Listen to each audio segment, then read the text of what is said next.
সুপ্রিয় দর্শক, আমরা চলে আসলাম মিরপুর বাজার ঈগল চক্কর মোড়ে। দেখতেই পাচ্ছেন দারুণ এই নতুন মৌসুমের যে তালগুলা বিক্রয় করছেন, তাল শ্বাস।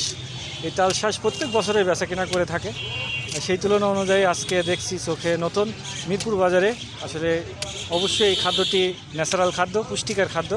আপনারা নিঃসন্দেহে শিশু বাচ্চাদের শুরু করে বড়দের সব ফ্যামিলি সহকারে এই ফলটি খেতে পারেন। বড় ভাই, এই আটিগুলা কত করে পিস বিক্রয় করছে?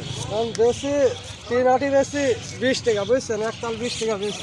একতাল 20 টাকা মাত্র। একতাল 20 টাকা। সেই তুলনা অনুযায়ী মিরপুর বাজারে ব্যবসা কেমন চলছে? চলে, মোটামুটি ভালো চলে। প্রত্যেক দিন কি আসবেন এই বাজারে? হ্যাঁ, প্রতিদিন ইনশাআল্লাহ। আচ্ছা, সুন্দর। প্রত্যেক বছরে তারা ব্যবসা করে মিরপুর বাজারে। বছরে এখানে বসি বেশি। সুন্দর এই খাদ্যটি দেখতেই পারছেন। অবশ্যই আপনারা খেতে আসবেন আর ফ্যামিলির জন্য নিয়ে যেতে পারবেন। এই ফ্যামিলি সহকারে এই খাদ্যটি খেলে আসলে আনন্দ বিনোদন হয়।